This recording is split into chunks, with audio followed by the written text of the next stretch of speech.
back, everyone, to another deep dive.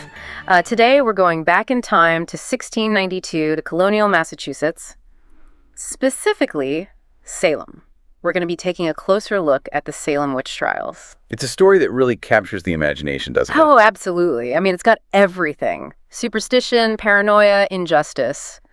And it's a story that still resonates today, centuries later. Yeah, definitely resonate. I mean, it really makes you think about the dangers of mass hysteria and how easily things can spiral out of control. Exactly. And that's what we're going to try to unpack today. What were the conditions that led to these trials? What really happened? And what lessons can we learn from this dark chapter in American history? You know, one of the things that always fascinates me is that we tend to think of the Salem Witch Trials as this isolated incident, like it just came out of nowhere. But when you look at the historical context, it's clear that there were a lot of factors that contributed to what happened. Okay, so set the stage for us. What was going on in Salem in the late 17th century? Well, you have to remember that this was a community that was deeply religious, very superstitious. They believed in the devil and witchcraft. It was a very real threat to them. Right, and Salem was also dealing with a lot of other issues at the time. Political instability, economic hardship, conflict with Native Americans. It was a very stressful and uncertain time. Exactly. So you've got all this anxiety and fear simmering beneath the surface. And then in January of 1692, something happens that really sets things off. Two young girls, right. Betty Paris and Abigail Williams. Yes. They start exhibiting these bizarre behaviors, fits, contortions, screaming. They claim to be afflicted by unseen forces. And of course, in a community that already believed in witchcraft, this was seen as a sign that something truly evil was at work. Oh, absolutely. And this is where things get really interesting. Because once these accusations of witchcraft start flying, they spread like wildfire. It's like a domino effect. Yeah. Suddenly, everyone is suspicious of everyone else. And no one is safe. Not even respected members of the community. I think that's one of the things that makes this story so chilling. It shows how easily fear and paranoia can take over, how they can lead to terrible injustices. So let's talk about the first people to be accused. Well, the first three were Sarah Good, a poor woman who was known for begging and had a bit of a reputation. Sarah Osborne, an older woman who had been involved in a property dispute. And then there was Tituba, Reverend Paris's enslaved woman from Barbados. I mean, it's striking that the first accused were already outsiders, marginalized individuals. Absolutely. They were easy targets, people who were already viewed with suspicion or dislike. And then from there, the accusations just escalate, right? Oh, yeah. It just snowballs. Before long, more and more people are being accused, and the trials begin. And these trials, as I understand it, were unlike anything we would recognize today. They were based on what was called spectral evidence. What exactly does that mean? So spectral evidence was basically testimony based on dreams and visions. The afflicted girls would claim to see the spirits or the specters of the accused tormenting them. Wait, so you could be convicted of witchcraft based on someone's dream? Pretty much. It sounds crazy to us now, but back then, people truly believed that these visions were real. I mean, it's hard to wrap your head around that. How do you even defend yourself against something like that, an invisible accuser? You can't. Yeah. And that's what made these trials so terrifying. People were being condemned based on nothing more than hearsay and superstition. It's a perfect example of how fear and a lack of critical thinking can lead to really dangerous outcomes. Right. And, it wasn't just spectral evidence that was used against the accused. There were all sorts of bizarre tests and rituals that were performed. Like what?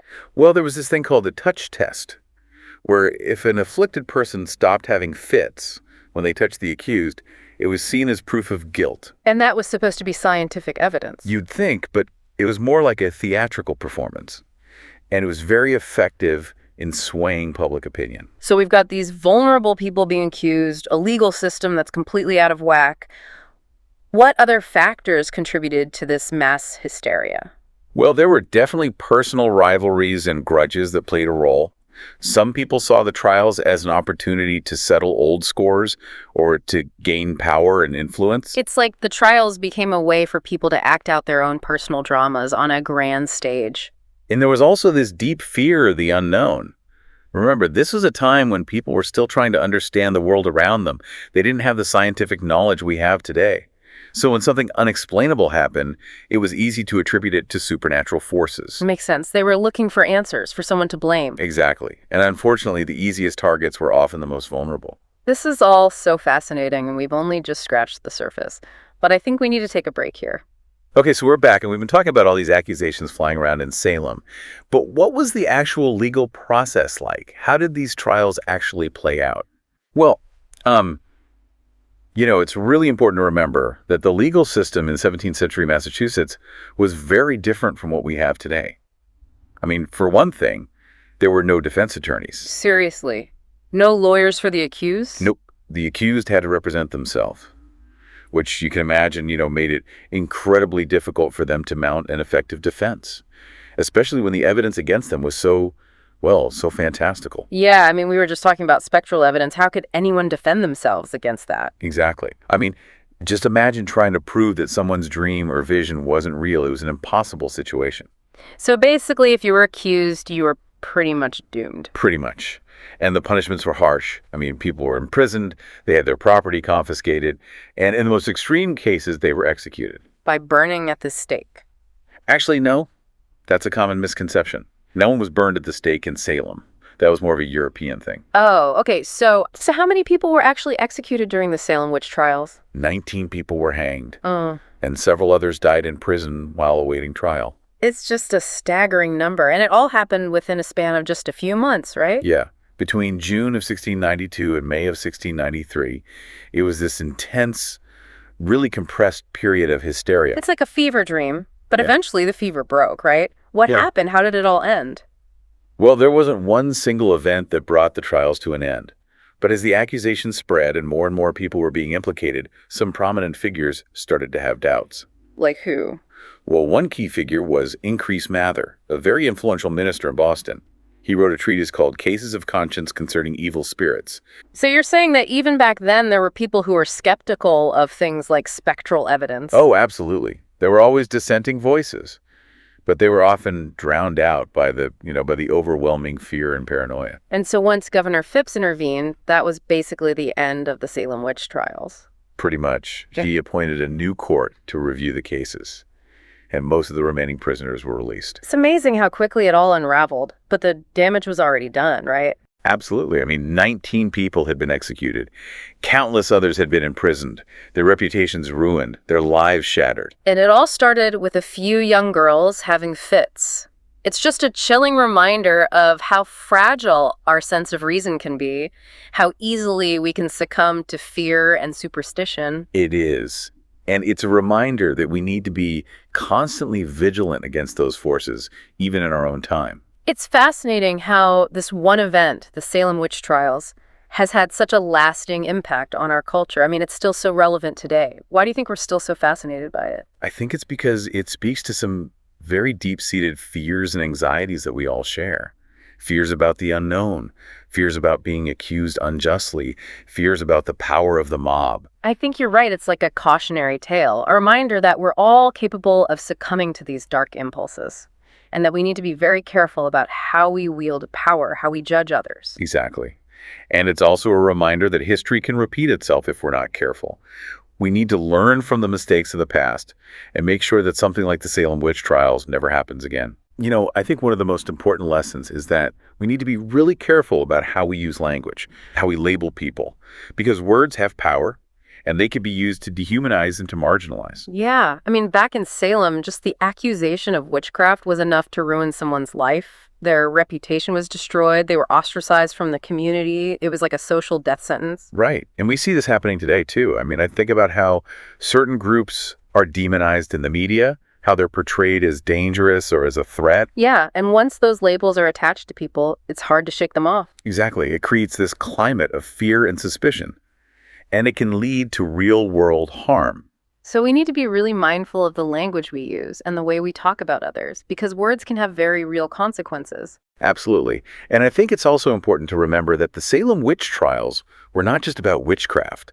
They were about power, about who had it and who didn't. Right. I mean, a lot of the accusations seem to have been motivated by personal vendettas, by greed, by a desire to control others. Yeah, and we see that same dynamic at play in many of the witch hunts that have happened throughout history. It's often the most vulnerable, the most marginalized who are targeted. Because they're easy targets. They don't have the power to defend themselves. Exactly. And so if we want to prevent something like the Salem Witch Trials from happening again, we need to challenge systems of oppression and inequality. We need to stand up for the rights of the marginalized and make sure that everyone has a voice. It's like we need to create a society where it's not so easy to scapegoat and to blame others for our problems. Right, because when we do that, when we allow fear and prejudice to take over, we all lose. Okay, so in wrapping up here, what are some key takeaways that you hope our listeners will leave with? Well, first of all, I hope they'll remember that the Salem Witch Trials are not just a historical curiosity. They're a story that has something to teach us about ourselves, about human nature. Yeah. I mean, it's easy to look back on those events and think, oh, those people were so superstitious, so ignorant. But the truth is, we're all capable of falling prey to the same kind of thinking. Right. We all have biases, we all have prejudices, and we need to be aware of those things so that we don't allow them to cloud our judgment. So critical thinking is super important. Absolutely. Question everything. Don't just accept what you're told at face value, and be willing to challenge your own beliefs. And I guess it also comes down to empathy, right? To being able to see the world from other people's perspectives. Yeah. I mean, if we can learn to understand and to respect those who are different from us, if we can break down those barriers of fear and suspicion, then maybe, just maybe, we can avoid repeating the mistakes of the past. Well said. So I guess the big question is, can we learn from history? Can we break those cycles of fear and violence? I don't know the answer to that, but I think it's a question worth asking. And it's a question that each of us needs to grapple with in our own lives. Because the Salem Witch Trials are not just a story about the past, they're a story about who we are and who we want to be. And it's a story that, unfortunately, is still being written today. Well, that's all the time we have for today. Thank you all for joining us on this deep dive into the Salem Witch Trials. It's been a pleasure as always. Until next time, keep questioning, keep learning, and keep those minds open.